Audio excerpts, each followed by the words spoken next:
UFC Fight Night Vegas 106, Burns versus Morales takes place this weekend, and I'm going to go through the entire card, starting with the early prelims, ending with the main event, giving my prediction and breakdown for every single fight on the card. We're back in the Apex, and kicking things off with the early prelim opener of Tecia Pennington versus Luana Pinheiro. I think this is a pretty easy Tecia Pennington decision win.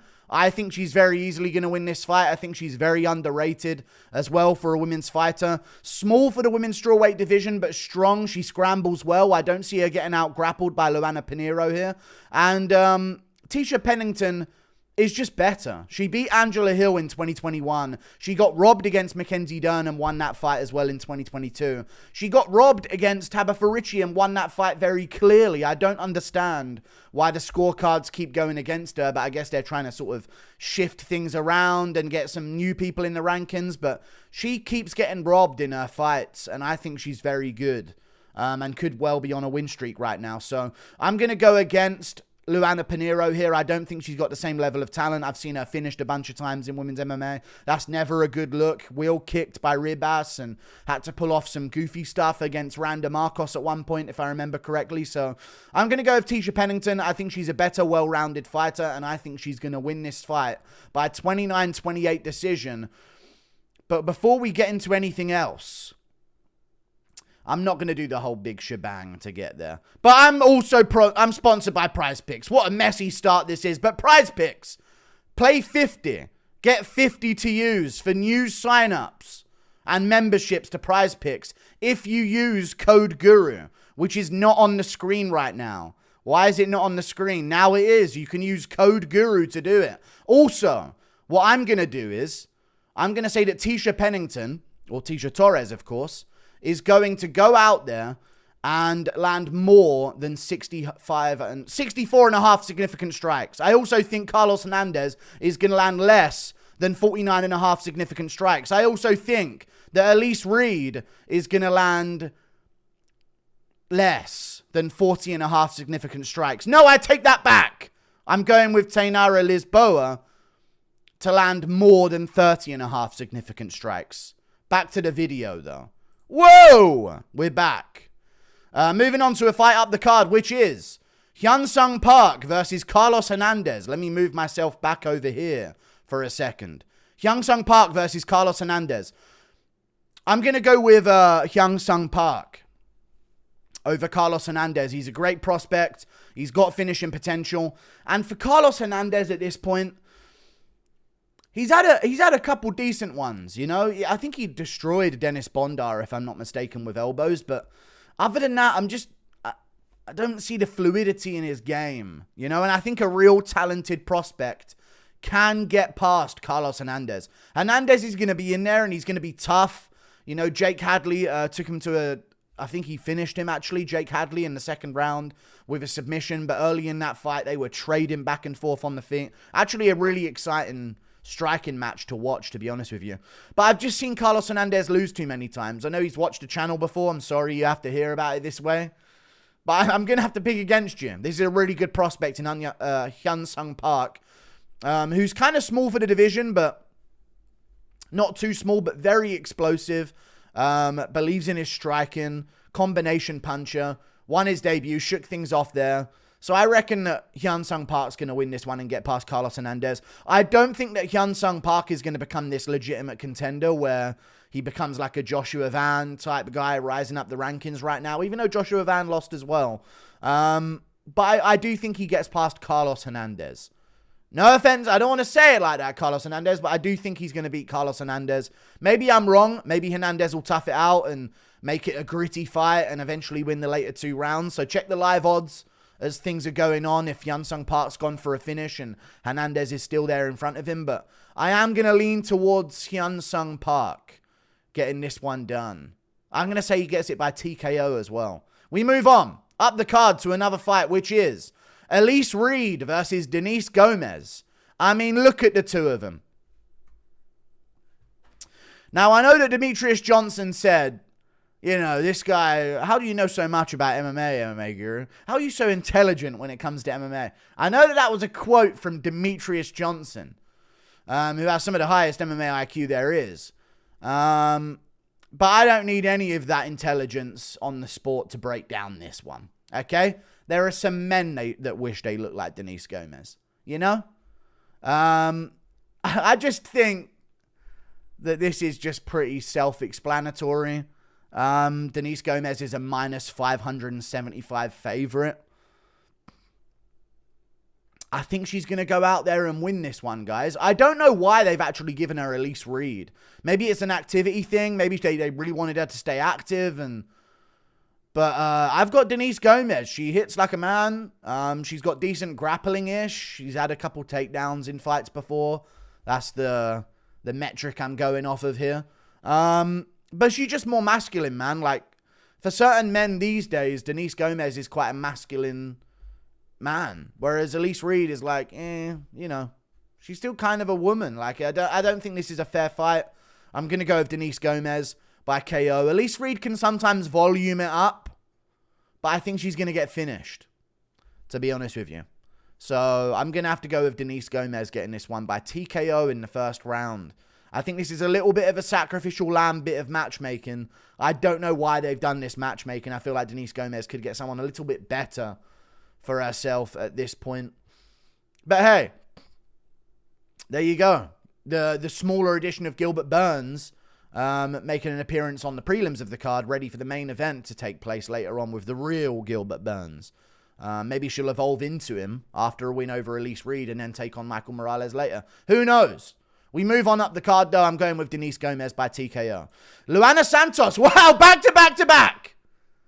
Back to back to back, huh? Why isn't it loading? All right, we're good. Luana Santos versus Tainara Lisboa.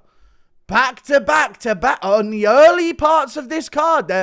I know someone who's showing up late to the fight companion. That's all I know. But I may have to show up for the Luana Santos fight for different reasons. She's pretty hot.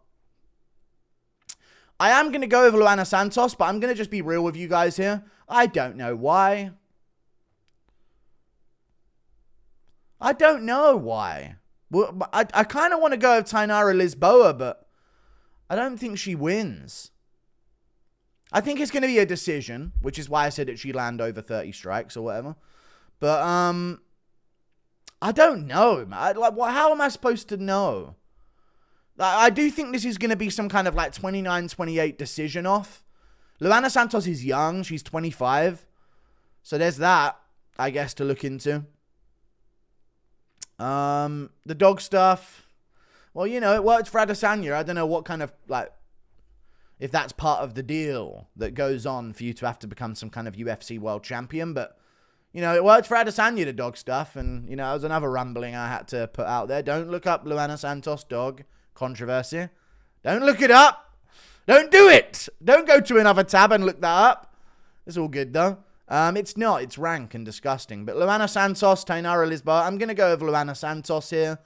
And I don't know why. And I don't have an explanation for why. And you don't deserve one. Because you should just understand that there's not much to go off of here. Tainara Lisboa looked good in her last fight. Can't remember who the name of it was. But I saw it.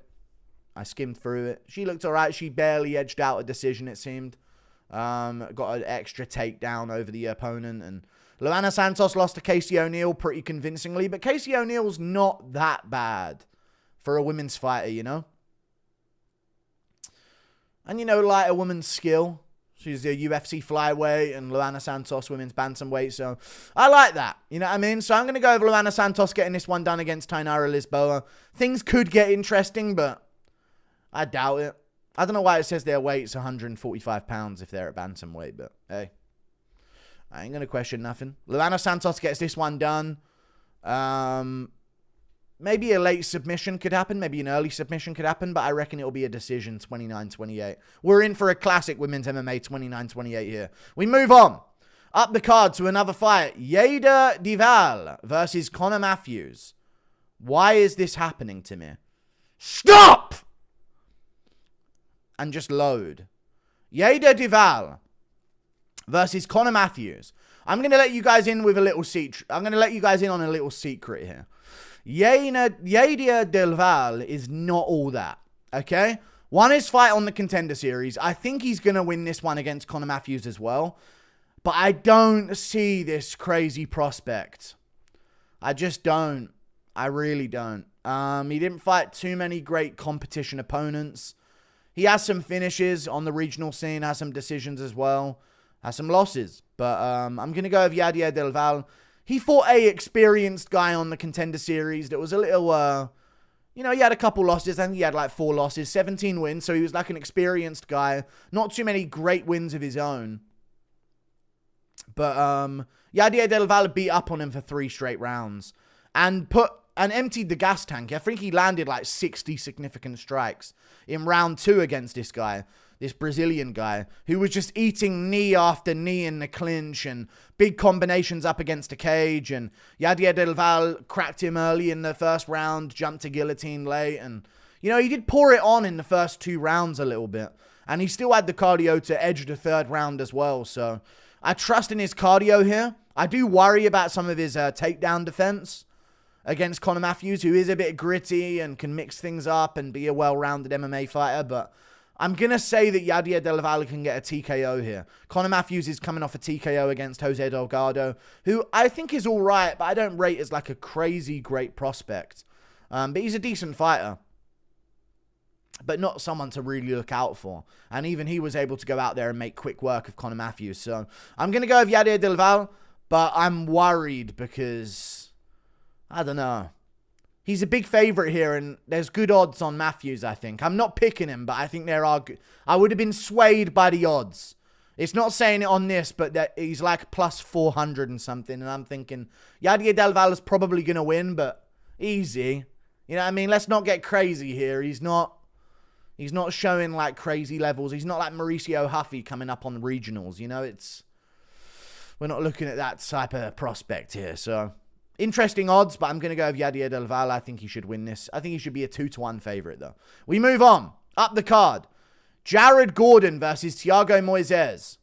I'm going to go with Jared Gordon over Thiago Moises. You want to know why? There's a rule of thumb that all MMA hardcore fans know by now. And you may have heard them say this over the years. He beat Thiago Moises. That means he's really good. How many more must we say this about? That's what we need to start thinking. How many more must we say this about? Look what he did to Thiago Moises. People forget, man. Look how he looked against Thiago Moises. He mirrored. Who does that to Thiago Moises? Turns out nearly everyone that fights Thiago Moises these days. I'm going to have to go with Jared Gordon. He's an ever so slight favorite. I think he's got it in the bag.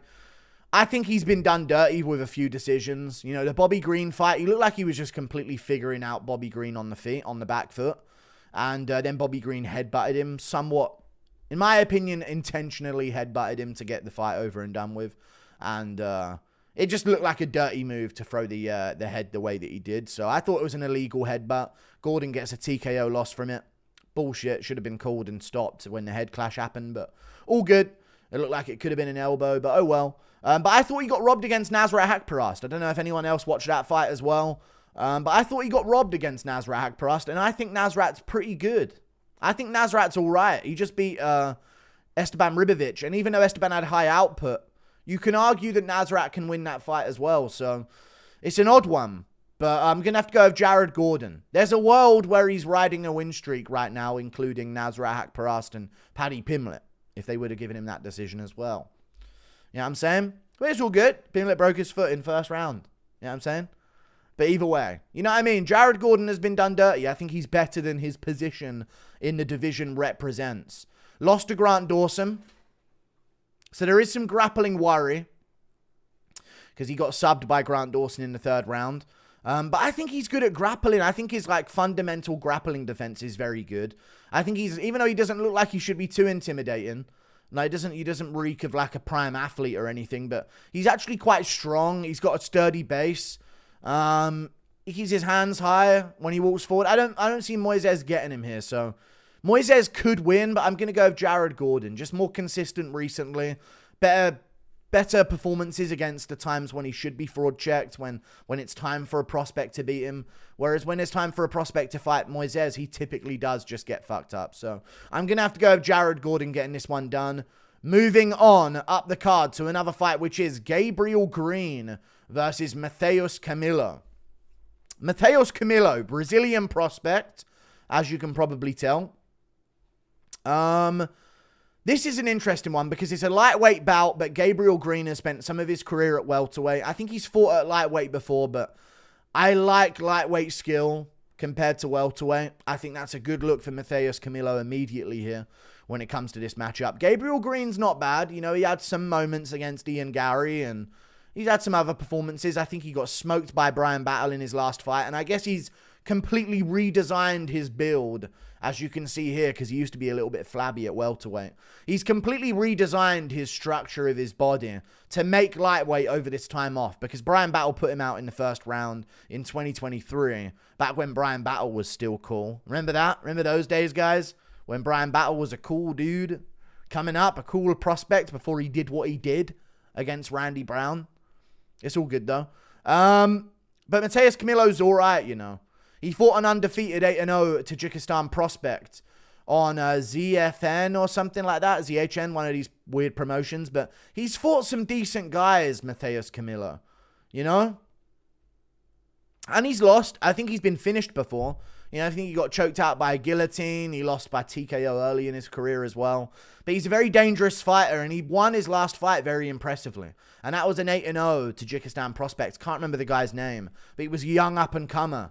And Matheus is his only loss. And Matheus is a finisher, and he had finishes early in his career, and there's loads of them. You can check them on YouTube. Loads of highlight reel finishes. Left hook KO, leaves a guy flatlined, uppercut. All sorts. He has nasty finishes, triangles off of his back. So he has multiple ways to finish. But he also took this well-experienced, good prospect from Tajikistan in his last fight and to a decision, and he worked him as the fight went on. And he was chewing up his leg in round 3. So I was like, oh, this guy's not just some finisher. He's actually a pretty well-rounded fighter. So I'm going to go with Matheus Camilo here over Gabe Green, even though he's not as experienced in the UFC. I think at lightweight, Gabe Green might be in for a little bit of a rude awakening in terms of a speed and a frequency of strikes type difference. And I think Matheus Camilo could go out there and get a TKO in the first round. So I'm going to take Matheus Camilo by first round TKO. We move on to the main card, Julian Erosa versus Melquizael Costa. I'm going to have to go with Melquizael Costa. I think he's just better by far than Julian Erosa. Now, when Julian Erosa should lose, he wins. And when he should win, it's against Darren Elkins. So, you know, we're really scraping the bottom of the barrel here for finding opponents that he should win against. I am worried for this, though. You know, Julian Erosa is the type of guy to beat Christian Rodriguez, to beat Charles Jourdain, to beat, I mean, how many, Nate Landwehr at the time as well, he finished him in the first round by TKO. I mean, Julian Erosa's got a lot of upsets. There's another one I'm forgetting about as well, but he has a lot of upsets in his career against the next up-and-coming guy. They put him against Julian Erosa, all of it. Sean Woodson on the come-up. Got flying knee KO'd by, no, he didn't. No, he didn't. I'm mistaken. That's wrong. Sean Woodson beat Terrence McKinney. I'm thinking about another one who's been finished hilariously on multiple occasions. But Julian Erosa's a problem, man. He's always been tricky for guys. But I think Melquizael Costa's big enough. A lot of these guys that Julian Erosa ends up fraud checking. I mean, Charles Jourdain's down at bantamweight.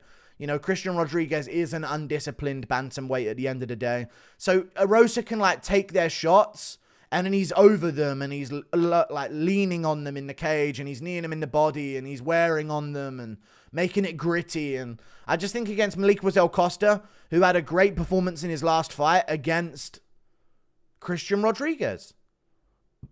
Oh, there you go. This is a fellow fraud checker. This is a fellow fraud checker in Melquizael Costa against Julian Erosa here. His ultimate weakness is another fraud checker.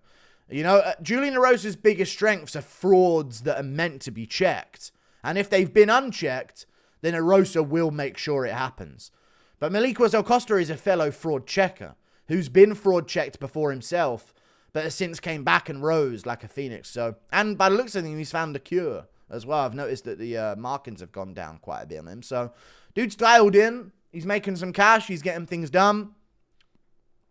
So I'm going to go with Melquizael Costa over Julian Erosa. I got him winning this one. I thought his grappling looked a bit better against Christian Rodriguez than we've seen before. Don't you think? With some of his grappling he was going for. And normally Christian Rodriguez isn't a guy you can just hold down. But Melquizael was mixing it up very well. His kicks are very good. I think he beats Julian Erosa at this point in Erosa's career. I don't know how much I'm willing to take the momentum of the Darren Elkins win into consideration here. And I like Melquizael's activity as well. So I'm going to go with Melquizael. TKO. Or Melquizael. Whatever his name is. I'm going to say Melquizael TKO. Or a decision win this gritty. And maybe Erosa wins the third round. We move on. Up the card to another fight, which is Dustin Soltzfus versus Nurulton Ruziboev. I've got to go Nurulton Ruziboev. I like Dustin Soltzfus. I think he's actually a little underrated. Because in some of his fights, he just looks like a victim out there. And this is going to be the problem in the fight with Nurulton Ruziboev, who is, you know, the most Pakistani-looking Uzbekistan guy in the world. But I think Nurulton Ruziboev, I mean, he's even got the Edgar to go with it. But either way, Nurulton Ruziboev, at welterweight, he kind of got checked by Joaquin Buckley. I think it's a very underrated win by Joaquin Buckley. You know, Nurulton's a huge guy, rangy.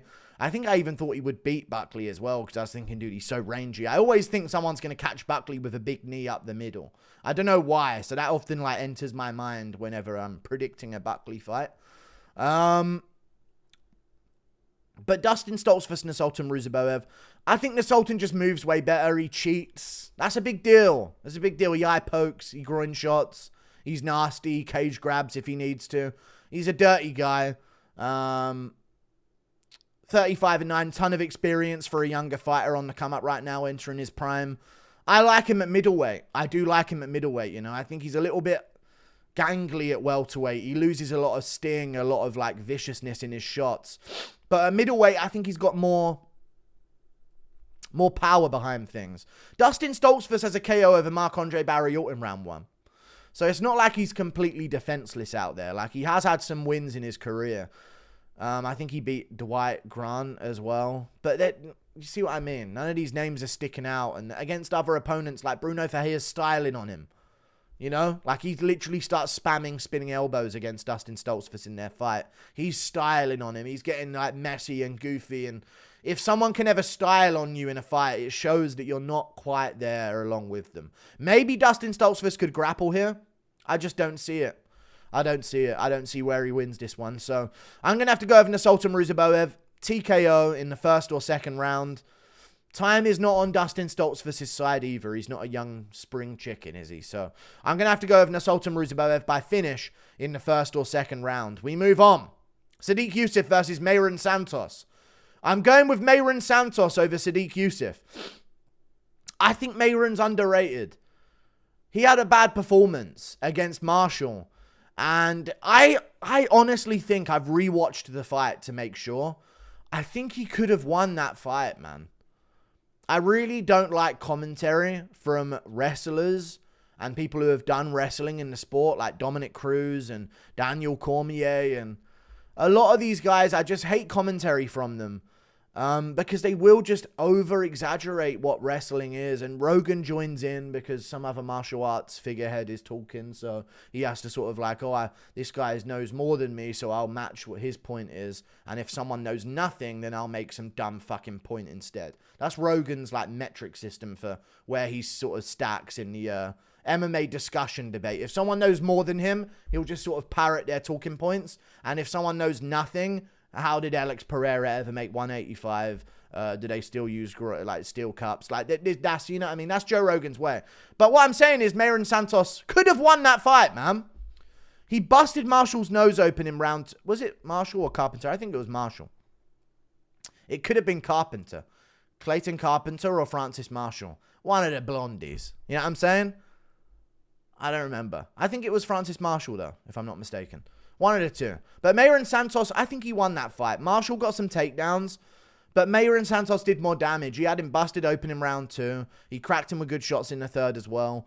There was a round that he very clearly lost. Round 1, I think it was. He got dropped immediately.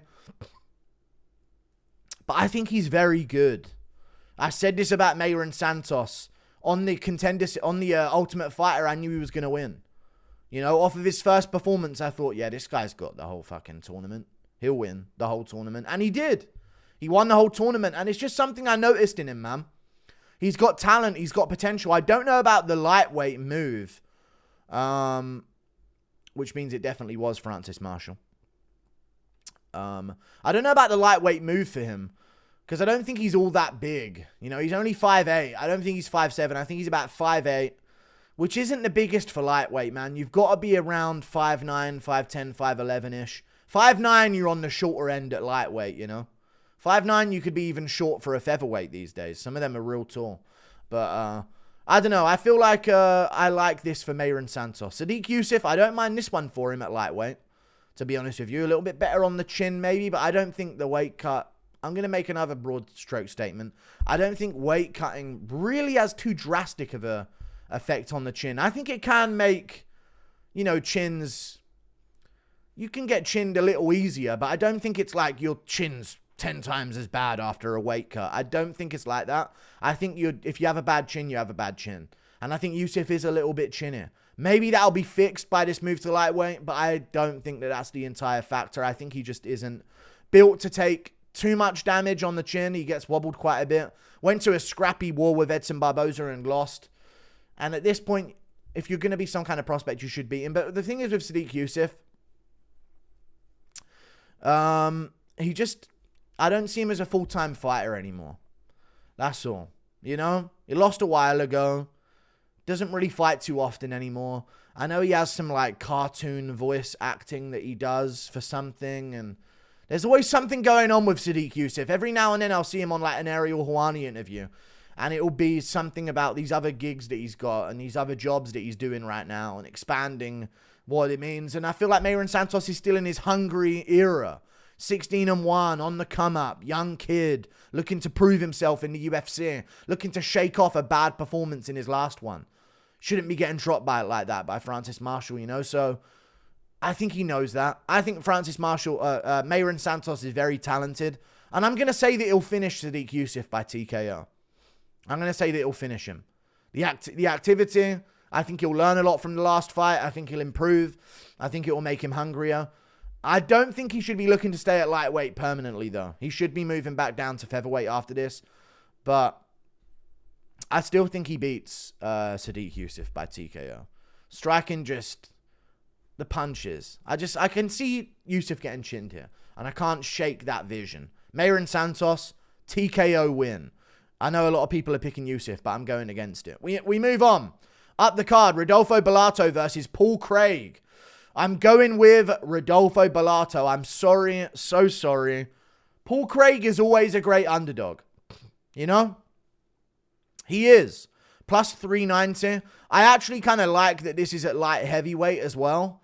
I think that's pretty good for Paul Craig, but, man. In hindsight, fuck up Bo Nickel, would you? You know what I mean? You MMA fighter for years. You beat Ankalaev, you can't beat Bo Nickel. This is what we're discussing here. You just sub Jamal Hill in round 1. Can't quite defeat Bo Nickel, though, can we? It's annoying to me. I'm going to have to go with Rodolfo Bellato. And you know what the sad part is? I don't even rate Bellato. But with Paul Craig, seems like a great guy. This is the problem, because I can only be disrespectful to his game. You know? I have to be honest. But he seems like a great guy, which is so horrible, man. I wish I could root for him with some level of promise and hope behind my words that he will go on and become. And listen, man, he's the lineal light heavyweight champ at the end of the day. You can't doubt that legacy. So in all honesty, I think Paul Craig is just, you know, he's had his day. You know what I mean? He looks back on his career and goes, that'll do. I feel like that's recently what Paul Craig's been doing. Letting Baralho knock him out because he knows Baralho's never going to reach the highs that he reached in his career, you know? Being the lineal light heavyweight champion, of course. Which is crazy. But I'm going to go Rodolfo Bellato. Nice hands on the feet. You chin Paul Craig. I reckon. I reckon he will. Sometimes he makes mistakes. Gets a little bit overzealous. But he seems strong. He seems like tarred strong. You know? I don't know if that's an Italian thing. Rodolfo Bellato is definitely an Italian-esque Brazilian. You know Brazilians have different origins. You know, Lyoto Machida's Japanese Brazilian. Anderson Silva is, Norwegian, no, I'm joking, African Brazilian. And Vicente Luque is more of like a Frenchy Brazilian. Like, you can see what they used to be, you know? Rodolfo Bellato's, I don't know if it's an Italian thing, but he has that just get up thing where he's very strong, durable, tough, takes shots well. Scrapped with Jimmy Crute and got put in some bad positions, but Jimmy Crute submitted Paul Craig. Early doors. Submitted and outmaneuvered and out-grappled Paul Craig and subbed him with a Kimura. So, I saw someone post on Twitter, this guy's a massive favorite over Paul Craig, by the way. And it was him getting taken down by Jimmy Crute. But I think Bellato's pretty good. And I've seen him working with Luke Rockhold in the grappling. So he's got a decent team around him for this, I think. Luke Rockhold's got really good submission ability and really good scrambles. And he was getting the better of Rodolfo Bellato in the clip that I saw. But I don't think we're seeing the clip if Luke Rockhold's getting beaten up in it. So I think they released some nice things from the clips that they put out. I'm going to go Rodolfo Bellato by TKO. Paul Craig, let's just face it. Bad double leg where he ends up pulling guard from it. Body kick. Nothing else. In his entire game, I swear to God. The Paul Craig body kick of doom is going to be on full display in this fight. He will Imanari roll and go for a leg, but I just don't see him winning this one. I've got Rodolfo Bellato by TKO against Paul Craig. We move on. Up the card, Gilbert Burns versus Michael Morales. You will fix this. And let me break down the fucking fight. Gilbert Burns versus Michael Morales. What the fuck happened to Michael Morales? Who's this? No. We're going with Gilbert Burns. No, I'm joking. I'm gonna go with Michael Morales here. I don't know what I just said in my stutter if I'm gonna. But that's interesting. I'm gonna go with Michael Morales here over Gilbert Burns. I think Michael Morales, let me tell you this. Gather round, another story time for why I'm predicting what I'm predicting. Hear me out, yes or no. Finishes from prospects sometimes are a red flag. I'm gonna be real. Now finish Neil Magny. You're not some dumb Canadian Mike Mallet. Like, you're gonna finish Neil Magny. That's light work. Everyone's done it. You know what I mean? I'll sign me up. When's my Neil Magny test? You know what I'm saying? But constantly outperforming fighters and winning decisions against them very clearly is actually very, very difficult to do. And Michael Morales let Jake Matthews have no success in the boxing against him. And how many times do we see Jake Matthews lose one of them fights? Well, not really. He doesn't lose very often, but he'll go in and just look amazing against someone. Oh my God, Jake Matthews is good. Oh, good Lord, Jake Matthews' boxing looked great in this fight. And then he goes up against Michael Morales, and although throws quite a bit, he's hitting the guard. Morales is floating around, stinging him with straight punches. Tuned up Max Griffin in their fight, stuffed about 8 takedowns there. Griffin was desperately trying to get takedowns at certain points, and Morales just sprawled them. He's a crazy natural athlete as well. I think he's the son of like 2 athlete parents in Ecuador that were both into some kind of like, one's an 100-meter sprinter, the other one's like a swimmer, or the other one's like a volleyball, something weird. But he's like a descendant of some athletes, and he's very athletic. Extremely athletic, controls distance well. And I think he'll make Burns come to him. And Burns is good, but I think Burns is like the ultimate counter grappler and also the ultimate counter pressure. And the Sean Brady fight doesn't represent that in any way whatsoever because he got dominated by Sean Brady. He just did. But Sean Brady also dominated and finished Leon Edwards. So he's very, very good, Sean Brady. I'm terrified for my boy JDM. But Burns, unless you're right there in front of him like Chimaev in elbow range trying to land uppercuts and hooks. Don't know what Chimaev was doing at that point, but I guess he was just leaving it all out there and like just scrapping it because he didn't have any other option. But Burns was cracking him, putting him on his heels. With Morales though, Burns is very just throw the lead hook counter, throw the overhand. There's not all that much in terms of a jab or a 1-2 or anything else to really watch out for. He'll scoot in sometimes and step through and throw an overhand. His striking, aside from like the counter left hook, is very Chandler-esque. But he doesn't throw many kicks. He'll throw some low kicks, but I don't think he's going to get Morales with him. Morales moves around. He switches stances. He pops a jab out there. 5 rounds, I think, benefits Morales here. Even though Burns has the experience, I think the 5-rounder benefits Morales' pick at you kind of style, where he'll go tit for tat and get the better of you there and wear you down. And I'm actually going to say Michael Morales gets a decision win here. I think there'll be moments where Burns gets him down maybe and has one hook in on the back for the rest of the round. And maybe Burns will get a round scored for him and catch a kick and put Morales down with it. But even then, I don't see Burns getting a finish in a submission way, in a TKO kind of way. There's a reason this guy's 17-0. You know, and I've been watching his fights for a while. I didn't really believe in him as a prospect when he first came on the scene, but I'm coming around recently. You know, the Neil Magny finish was a little bit weird. You know, he had Magny shooting on him and he landed a spinning elbow from behind him. But I like that. That's inventive. That's dynamic. That's looking to damage from anywhere. And I just think Burns is kind of done. You know, and I know a lot of people post pictures of Burns. He's in shape for this one. Burns is always in shape for fights.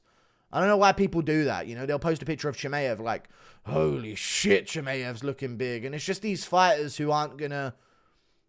It's fans' ways of hyping up their fighter. Like, he looks in shape for this one. Like, Burns is always in shape for fights. He's always shredded.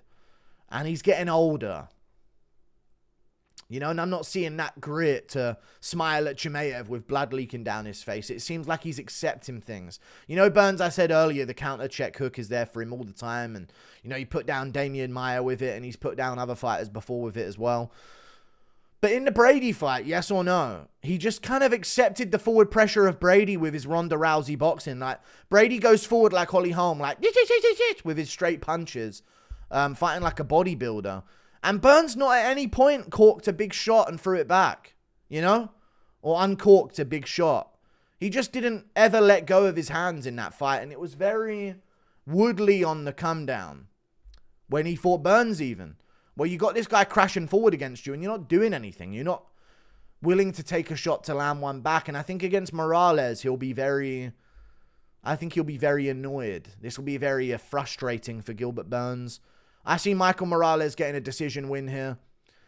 49-46. He could get a finish. Either guy could, but if anyone, I think Morales is more likely for a finish here. I don't see Burns getting this one done. Crazy odds, though. Minus 850 for Morales is insane. Absolutely insane. He's not that good. I think someone eventually will beat him. I think an Ian Gary will beat him. I could see a Buckley even getting him. I can see a lot of fighters in the top of the division getting him right now. But I think Gilbert Burns ain't got it anymore. He has to prove otherwise in this one, right? He has to understand that. Burns must understand that with the betting here and with the predictions here. Like, yeah, sometimes when you've come off a few performances like that, you got to prove otherwise before we start saying this one will be different. He'll be better this time. Let's see it. This is his chance. Michael Morales gets this one done. TKO. Late rounds or a decision based on the late rounds, 49-46. Like and subscribe. I'll see you later. And goodbye. Toodle pip.